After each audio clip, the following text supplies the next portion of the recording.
beri nama pedang ini Naga Puspa. Selamatkan dia. Jangan sampai jatuh ke tangan pendekar berwatak jahat.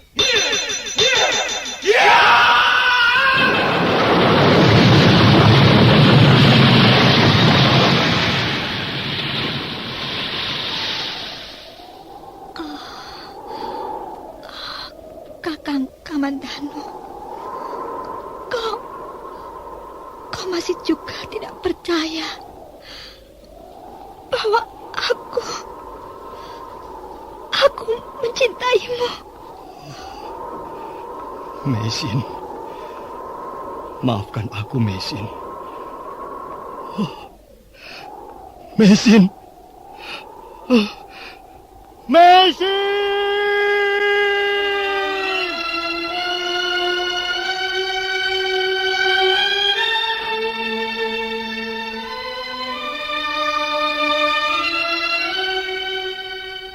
Tutur Tinula.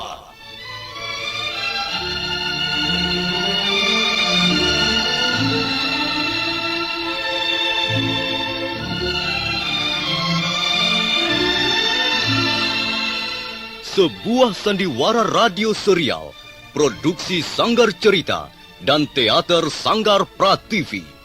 Sebuah kisah dengan latar belakang sejarah runtuhnya Singasari dan berdirinya Kerajaan Majapahit.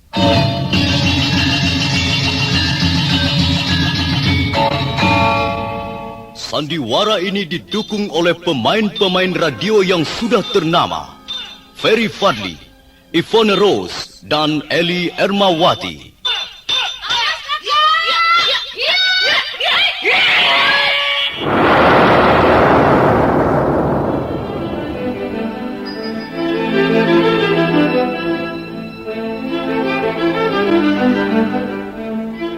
Naskah disusun dan diolah oleh S. Tijab.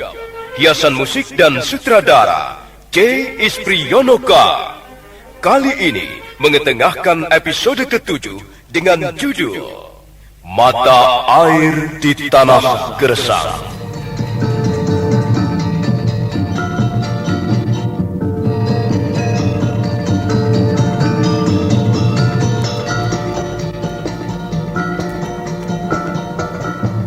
Dalam seri ke-197 ini didukung oleh para pemain: Nonon sebagai Ayu Pupu, Peter Pan sebagai Banyak Kabut, Wenda sebagai Kebo Anabrang, Kang Iwan sebagai Sugata Brahma, dan Asdi Suhastra pembawa cerita. Ayu Pupuh berlari-lari kecil di sela-sela rumpun-rumpun bambu. Beberapa kali tubuhnya menyentuh daun-daun talas yang lebar yang tumbuh di sepanjang jalan setapak di belakang rumah tinggalnya. Di balik sebuah rumpun bambu, dia berhenti sebentar untuk menengok ke belakang. Dia melihat Banyak Kapuk juga berlari-lari kecil meninggalkan tepian sungai. Dengan perasaan tak menentu, entah perasaan gembira atau perasaan malu ataupun perasaan takut, Ayu Pupuh buru-buru meneruskan langkah-langkahnya.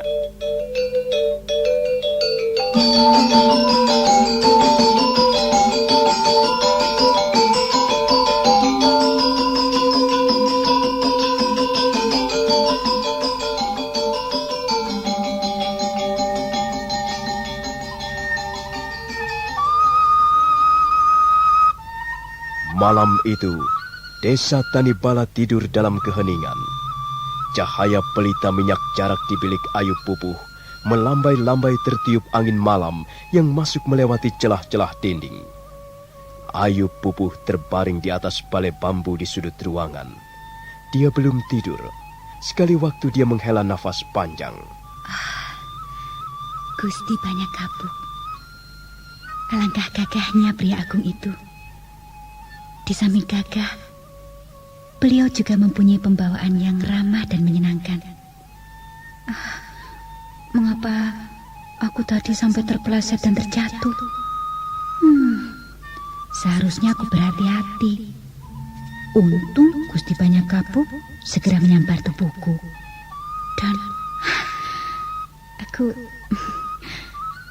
Aku baru pertama kali bersentuhan dengan seorang laki-laki selain ayahanda Sugata Brahma, orang tuaku sendiri. Dan mengapa laki-laki itu harus Gusti Banyak Kapuk? Tapi entahlah, baru pertama kali ini aku mengalami perasaan seperti ini. Apakah Gusti Banyak Kapuk juga mengalami perasaan yang sama? Tidak mungkin. Beliau adalah seorang pembesar negeri. Beliau pasti sudah mempunyai calon istri yang cocok dengan martabat beliau sebagai seorang pembesar negeri. Sedangkan aku hanyalah seorang gadis biasa. Aku harus tahu diri. Tapi mengapa hatiku menjadi gelisah dan berdebar-debar? Rasanya malam ini aku tidak akan bisa tidur dengan nyenyak seperti malam-malam sebelumnya. Sementara itu di tempat lain, Banyak Kapuk juga sedang gelisah di atas pembaringannya. Sebentar dia berbalik ke kiri, sebentar dia berbalik ke kanan. Wajahnya menengadah ke langit-langit ruangan, dan pandangannya menerawang jauh. Ayu Pupuh, putri Kisugata Brahma itu cantik sekali. Bukan cantik karena polesan alat-alat kecantikan, tapi dia mempunyai kecantikan yang alamiah. Pandangan matanya sangat sejuk, seperti permukaan air telaga di atas pegunungan. Kukira pandangan mata seperti itu akan bisa membuat hati setiap laki-laki menjadi aman dan tentram. Sementara musim kemarau yang panjang membuat pohon-pohon menjadi gersang.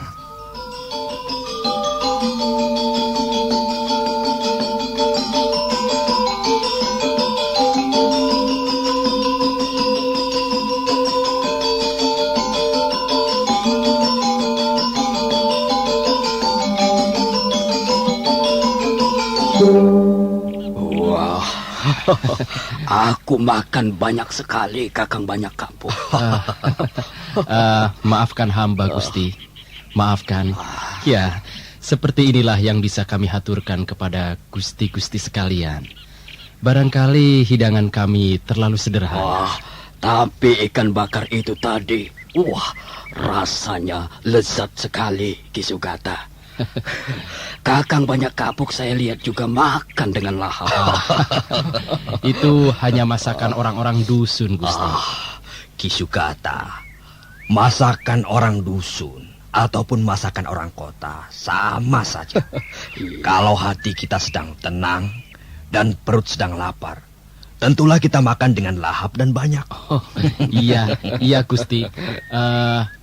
Hamba dengar Gusti-gusti sekalian ingin pergi berburu. Apa benar begitu? Benar, Kisugata Brahma. Kami ingin sekali berburu kijang-kijang liar. Apakah di daerah sekitar sini masih banyak kijang-kijang liar yang berkeliaran? Di sebelah timur desa Tanibala ini masih merupakan hutan yang cukup lebat, Gusti. Iya. Hamba rasa di sana banyak sekali binatang-binatang liar yang bisa dijadikan buruan, Gusti. Aku ingin mengajak putrimu ikut berburu, Kisugata Brahma. Apakah Kisugata mengizinkannya? Gusti Banyak Kapuk ingin mengajak putri hamba, Ayu Pupuh maksudnya? Ya. Untuk berburu? Betul. Tapi kalau Kisugata keberatan, ya tidak apa-apa. Bagaimana ya? Begini saja, Gusti. Kalau hamba sama sekali tidak keberatan, hamba percaya pada Gusti Banyak Kapuk. Ya, tapi tergantung anaknya sendiri. Kalau Ayu Pupuh bersedia, ya, hamba pun tidak keberatan. Hamba pasti akan mengizinkan. Pupuh? Iya, Ayah. Ada apa ya? Gusti Banyak Kapuk ingin mengajakmu berburu ke hutan di sebelah timur desa Tanibala ini.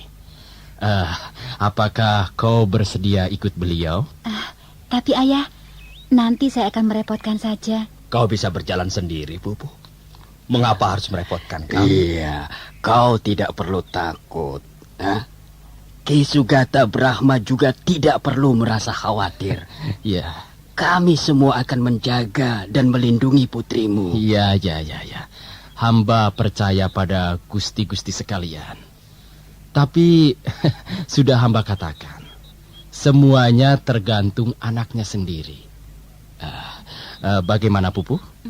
Kau bersedia ikut Gusti banyak kapuk berburu? Katakan saja, tidak usah malu-malu. Kalau kau bersedia, aku akan segera mempersiapkan perbekalanmu untuk di jalan nanti. Apakah lama berburunya, Gusti? Kukira tidak. Paling lama nanti sore, kita sudah akan kembali lagi ke desa. Iya, Kakang Banyak Kapuk pandai sekali melemparkan panah-panah lembing. Kukira sampai sore nanti Kakang Banyak Kapuk paling tidak akan membawa 4 ekor kijang yang gemuk-gemuk. Kalau begitu, baiklah Gusti. Hamba bersedia ikut berburu bersama Gusti. Ki Sugata Brahma lalu mempersiapkan segala sesuatunya untuk keperluan berburu. Sementara itu Kebo Anabrang sibuk memilih prajurit-prajurit yang mahir melemparkan lembing ataupun membidikkan anak panah. Di antara 300 orang prajurit, yang terpilih ikut berburu hanyalah 40 orang saja. Maka setelah dirasa persiapan cukup, mereka pun segera berangkat meninggalkan rumah kediaman Ki Sugata Brahma dan mereka langsung menuju ke lereng sebelah timur Gunung Bromo.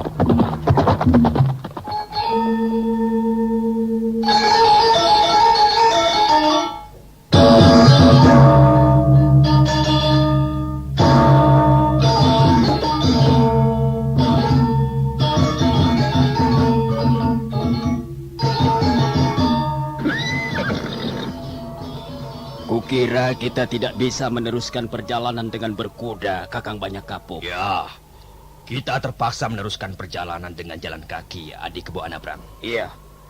Ya, kita teruskan perjalanan dengan jalan kaki. Tambatkan kuda-kuda kalian di bawah pohon yang rindang.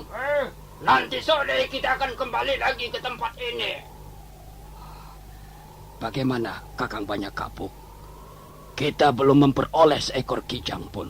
Kukira kita harus bergerak menyebar, Adik Kebo Anabrang. Iya, kukira memang harus begitu, Kakang. Kukira daerah ini banyak sekali dihuni kijang-kijang liar ataupun babi hutan.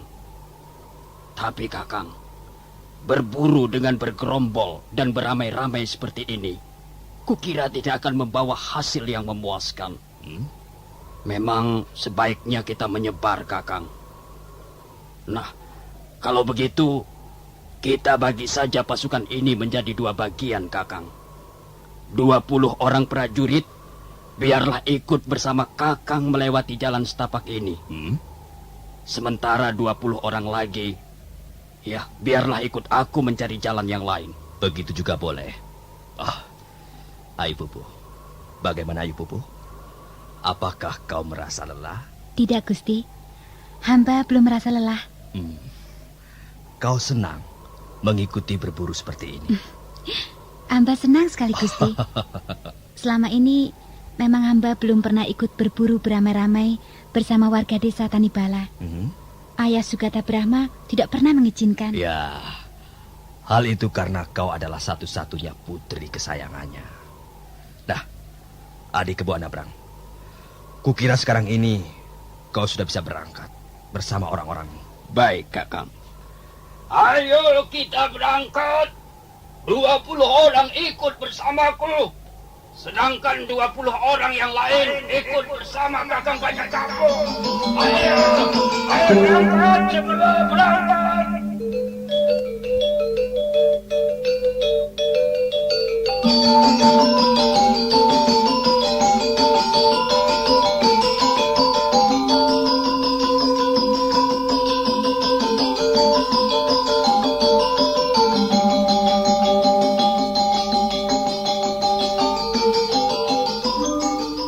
Kebo Anabrang segera membawa orang-orangnya pergi.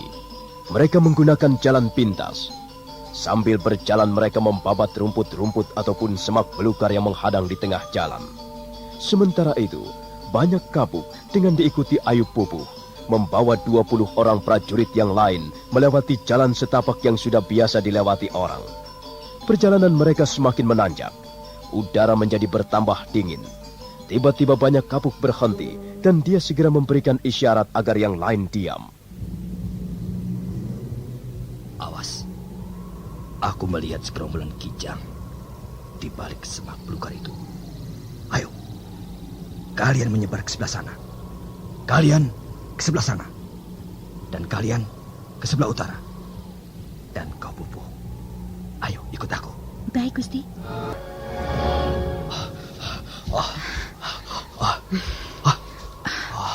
Kita telah kehilangan jejak. Kijang-kijang liar itu rupanya mendengar kehadiran kita. Dan mereka semuanya bubar. Mereka mempunyai naluri penciuman yang cukup tajam, Gusti. Ya. Mereka mampu mencium bau tubuh manusia dari jarak yang cukup jauh. Diamlah, Pupuh. Aku melihat ada seekor induk kijang yang cukup gemuk. Hamba juga melihatnya, Gusti. Dia berbaring di atas rumput-rumput liar. Nah, itu dia, Gusti. Ya, lihatlah, Pupuh. Mata lembing ini akan segera melobangi perutnya. Kau diam saja di sini. Jangan, Gusti. Jangan. Jangan. Apa maksudmu? Hamba tidak sampai hati, Gusti. Hamba kasihan melihat induk kijang itu. Oh, rupanya dia sedang hamil, Gusti. Apa salahnya dia hamil? Kita ini sedang berburu. Tujuan kita memburu binatang hutan dan membunuhnya. Sudahlah, Pupuh. Kau tunggu saja di sini.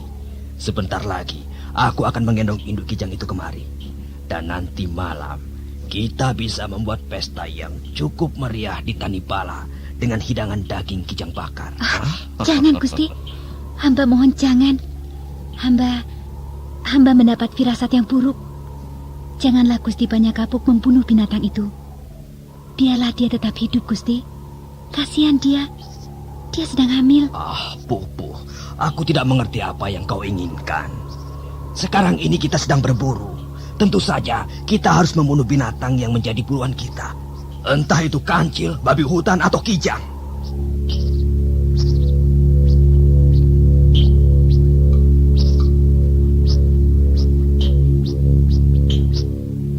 Ayub Pupuh tidak lagi menanggapi kata-kata Banyak Kapuk. Dia segera memungut sebuah batu kecil. Kemudian batu itu dilemparkan ke arah semak belukar di dekat kijang yang sedang tergolek bermalas-malasan. Kijang yang perutnya nampak buncit itu terkejut lalu secepat kilat melarikan diri. Sementara Banyak Kapuk dengan sebuah lembing yang panjangnya 3 depa memburunya.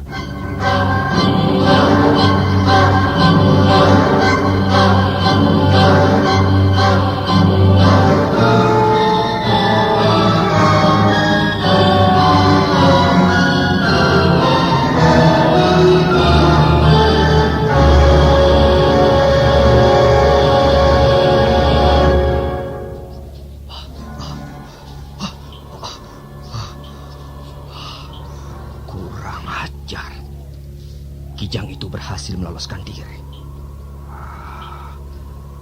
Apa maunya Pupuh? Mengapa dia melarangku membunuh binatang buruan? Macam-macam saja.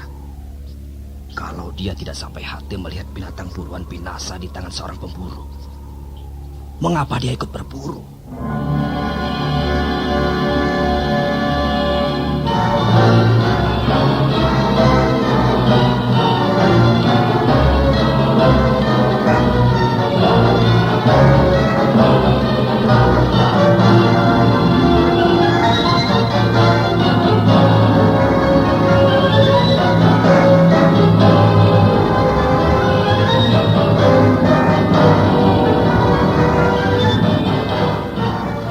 Dengan perasaan kecewa, Banyak Kapuk melangkah perlahan meninggalkan semak belukar di mana induk kijang tadi lenyap. Tak lama kemudian, dia sudah tiba kembali di bawah pohon rindang. Dia langsung menghampiri Ayub Pupuh yang duduk bersandar pada batang pohon. Ayub Pupuh. Gusti, bagaimana dengan induk kijang itu? Apakah Gusti telah membunuhnya? Tidak. Kalau begitu, dia telah melarikan diri. Bukankah dengan begitu dia bebas dari ancaman maut? Iya. Tapi sampai sekarang kita belum memperoleh apa-apa. Aku malu kalau sampai kembali ke Tanibala dengan tangan kosong. Gusti tidak perlu merasa malu. Justru Gusti harus merasa bangga. Karena Gusti telah membiarkan seekor makhluk hidup tetap bisa menikmati cahaya matahari yang hangat. Ayo, Pupu. Apa sebenarnya yang membuatmu melarang aku membunuh induk kijang itu? Apa? Hamba tidak mempunyai maksud apa-apa, Gusti. Hamba hanya tidak sampai hati. Tidak tega melihat induk kijang itu binasa di tangan Gusti Banyakapuk. Kijang itu seekor kijang betina. Tentunya dia masih mendambakan hidupnya lebih panjang untuk melahirkan anak-anaknya yang amat dicintainya. Ampun, Gusti. Kalau sampai Gusti membunuh induk kijang itu, rasanya seperti Gusti sampai hati membunuh hamba. Membunuh Ayu Pupu ini, Gusti.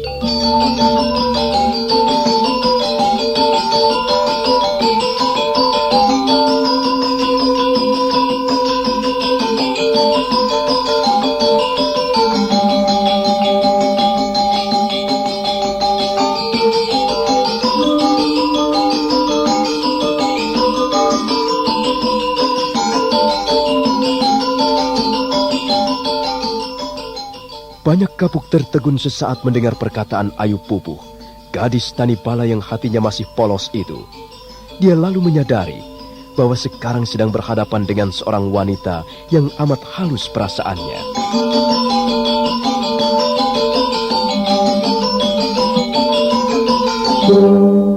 Ki Sugata Brahma masih menceritakan kisahnya tentang latar belakang kehidupan Sakawuni.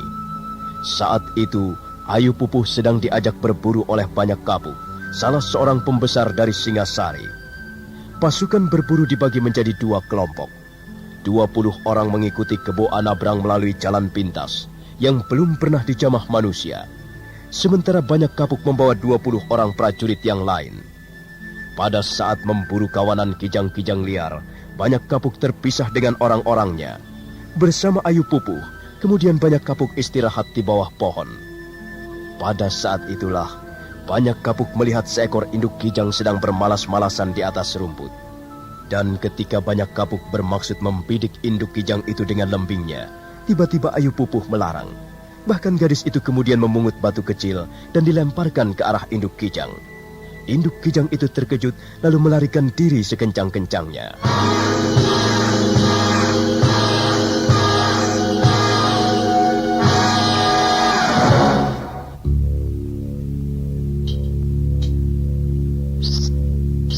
Ayu Pupuh, mengapa kau lakukan itu?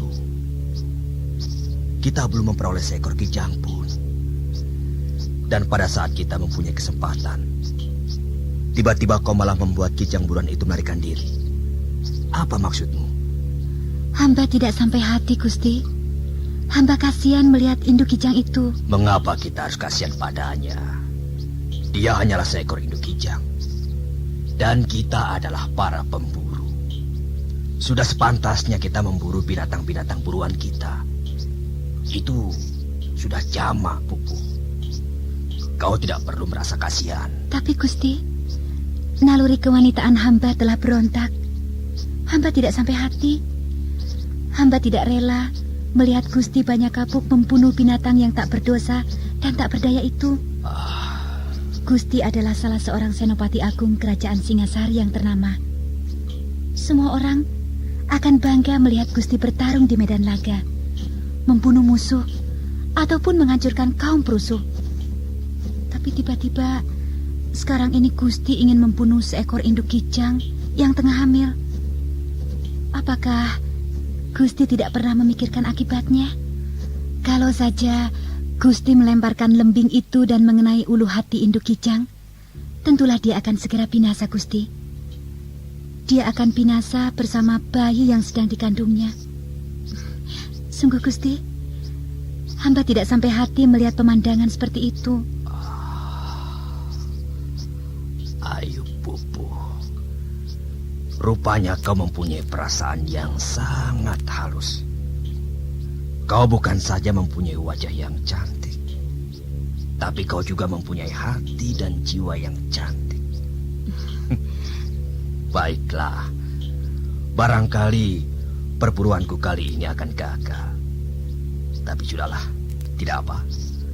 Paling tidak, kita bisa berjalan-jalan sambil menikmati pemandangan alam yang indah di sekitar tempat ini. Terima kasih, Gusti. Terima kasih sekali. Hamba sungguh-sungguh merasa gembira dan bahagia.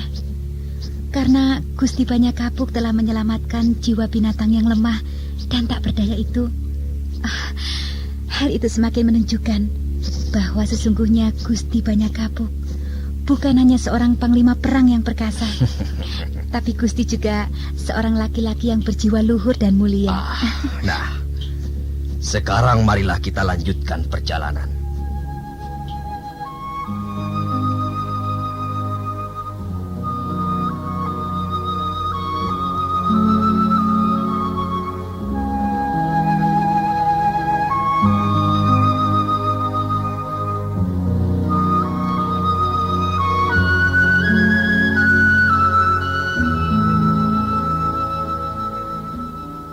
Tiba-tiba Banyak Kapuk menggandeng tangan Ayu Pupuh sambil berjalan di sebelahnya. Semula gadis itu menolak, tapi kemudian membiarkan tangannya digenggam erat-erat. Sementara itu hatinya berdesir dan tubuhnya seperti menggigil kedinginan. Mereka lalu berjalan sambil bergandengan tangan di sela-sela pohon-pohon perdu. Tapi sebelum 10 pal jauhnya, mendadak mereka tidak bisa lagi melihat pemandangan di sekitarnya. Celaka, Gusti. Rupanya kita terkurung oleh kabut pegunungan yang tebal, Gusti. Kalau begitu, ayo, cepat Pupu. Kita harus mencari tempat berlindung. Ayo, cepat. Ayo.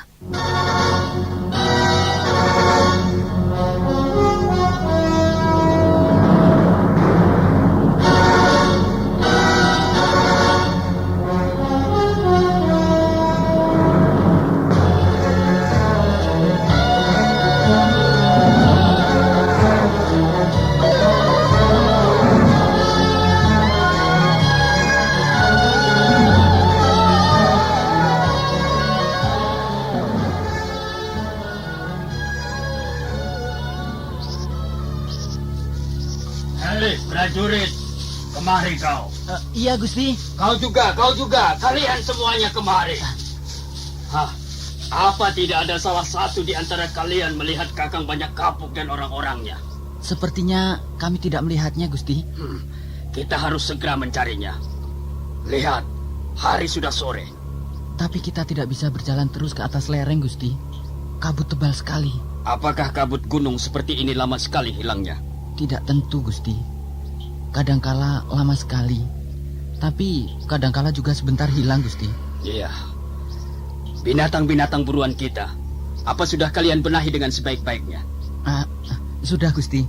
Semuanya sudah kami ikat dengan rapi.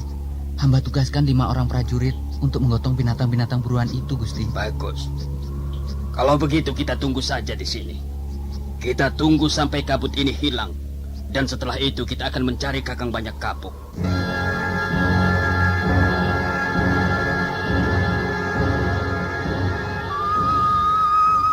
Pupu, kita tidak bisa turun. Kabut tebal sekali.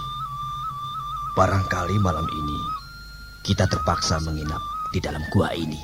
Iya. Mungkin sudah menjadi kehendak para dewata, Gusti. Kau tidak perlu takut. Aku akan melindungimu. Kau kedinginan ya? Iya, Gusti. Hamba kedinginan.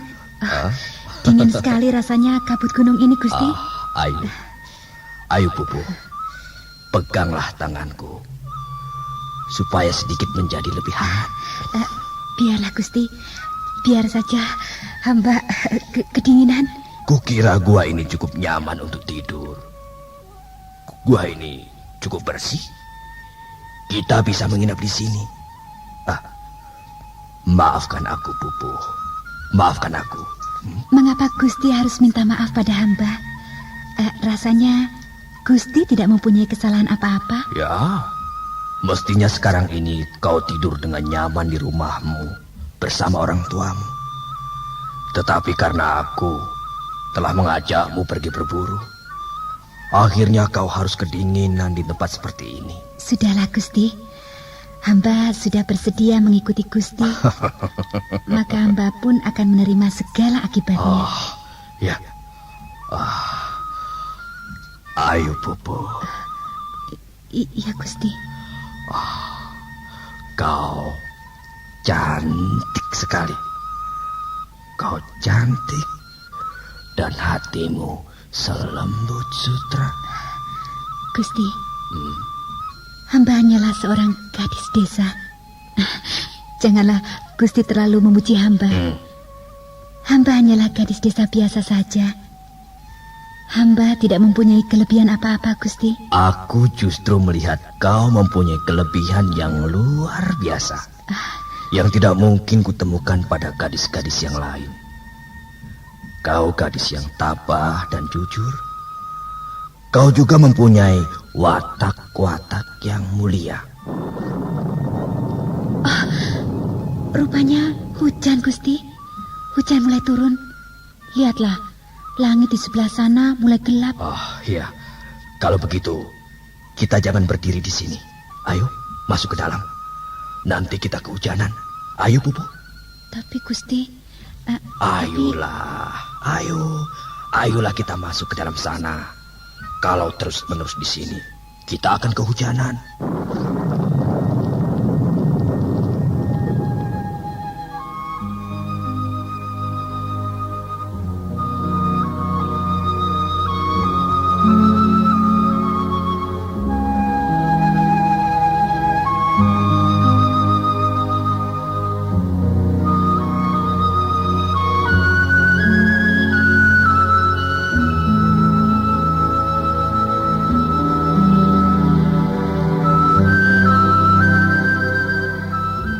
Kabut gunung itu masih belum lenyap juga, bahkan semakin tebal dan bergulung-gulung mengitari gua, di mana banyak Kapuk dan Ayu Pupuh terkurung.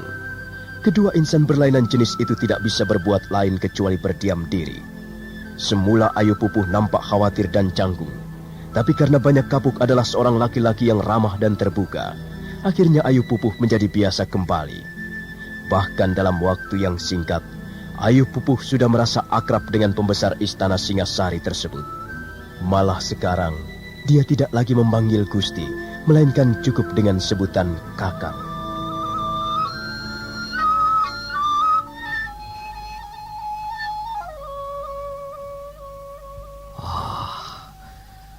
Rupanya hujan sudah berhenti. Iya, hujan sudah berhenti, Kakang. Tapi rupanya kabut belum juga hilang. Mudah-mudahan kabut ini akan bertahan paling tidak 1 tahun lamanya. Apa maksudmu, Kakang? Kalau kita 1 tahun berada di tempat ini, segala hal bisa saja terjadi. Kau takut sesuatu akan terjadi pada dirimu? Bukankah Kakang Banyak Kapuk adalah seorang laki-laki yang bisa dipercaya? Kalau kau tidak percaya padaku, hatiku akan sedih sekali. Kalau begitu, bagiku tidak ada persoalan lagi, Kakang. Kalau perlu, kabut gunung itu jangan lenyap sampai selama-lamanya. Ayo, Pupu. Selama ini, aku jarang sekali berdekatan dengan wanita. Aku selalu disibukkan oleh urusan-urusan yang menyangkut masalah negeri Singasari. Dan sekarang, kesempatan itu rupanya sudah datang. Aku merasa bahagia sekali. Rasanya aku menjadi manusia kembali. Pupu. Jangan, Kakang. Jangan. Mengapa, Pupu? Bukankah kau sendiri mengatakan bahwa Banyak Kapuk adalah seorang laki-laki yang bisa dipercaya? Iya, Kakang. Tapi Pupu. Ayo, Pupu.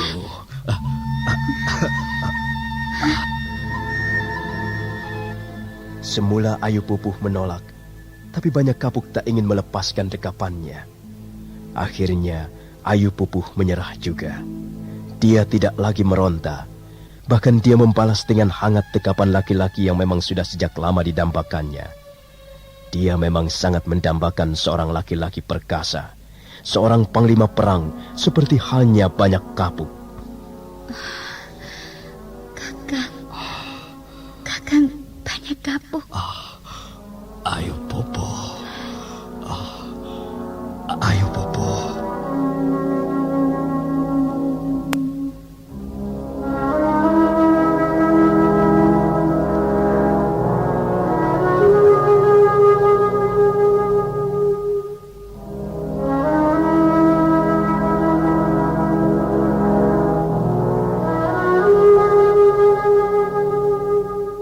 Banyak Kapuk dan Ayu Pupuh, dua insan berlainan jenis itu, akhirnya terbuai oleh belayan-belayan kasih dan asmara yang menggelora.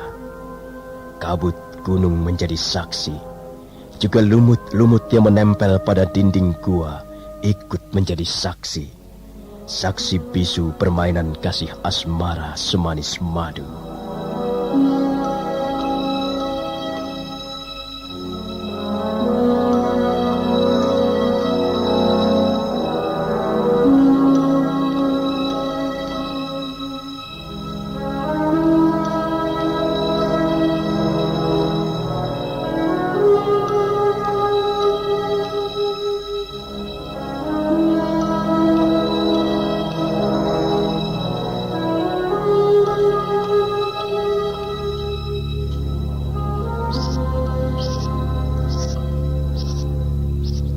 Hei, prajurit, sini. Iya, Gusti. Sudah 2 hari kita berada di tempat ini. Aku mulai mengkhawatirkan keselamatan Kakang Banyak Kapuk. Tapi sepertinya perjalanan memang belum bisa diteruskan, Gusti. Kabut masih tebal sekali. Kurang ajar. Kita menjadi permainan kabut. Aku lebih senang menghadapi 100 orang prajurit musuh sekaligus daripada menghadapi kabut seperti ini. Ampun, Gusti. Bala tentara manusia bisa dengan mudah dilawan ataupun dilumpuhkan. Tapi kekuatan alam semesta sangat sukar untuk ditaklukkan, Gusti. Tapi aku tidak biasa menunggu seperti ini. Aku tidak sabar lagi. Lalu, apa yang Gusti lakukan? Baiklah. Aku akan berusaha menyabarkan diri. Tapi kalau sampai besok pagi kabut ini masih belum juga hilang, aku akan naik untuk mencari Kakang Banyak Kapuk. Kabut gunung masih tebal bergulung-gulung. Kebo Anabrang nampak kesal sekali, tapi memang dia tidak mampu berbuat apa-apa kecuali menunggu. Beberapa orang prajurit Singasari nampak duduk di sekitar api unggun. Malam itu mereka harus tetap menunggu dan kedinginan di lereng Gunung Bromo. Kebo Anabrang nampak tak bisa tidur, sebentar duduk sebentar berdiri. Mendadak telinganya menangkap desir langkah manusia. Kurang ajar, babi buntung. Kalau kau berani mengganggu prajurit-prajuritku, kau pasti akan binasa di tangan Kebo Anabrang. Ampun, Gusti. Ampun, Gusti.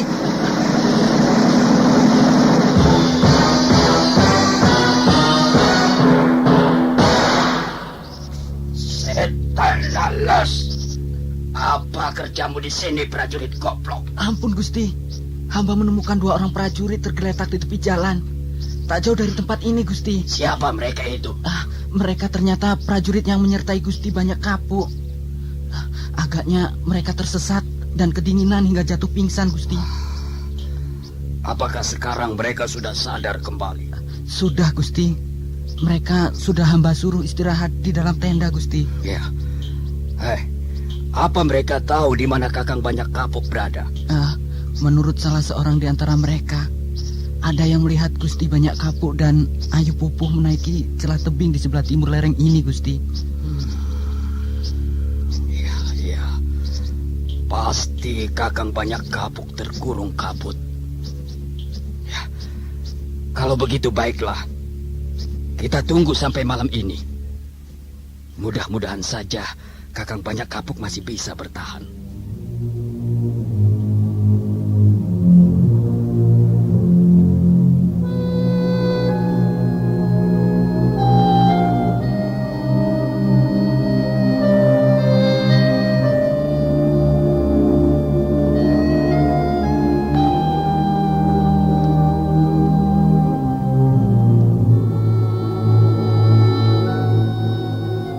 Kebo Anabrang lalu mengatur anak buahnya untuk berjaga-jaga secara bergiliran. Malam semakin larut. Prajurit yang bertugas jaga duduk mengitari api unggun sambil membakar sisa-sisa daging kijang atau kelinci liar.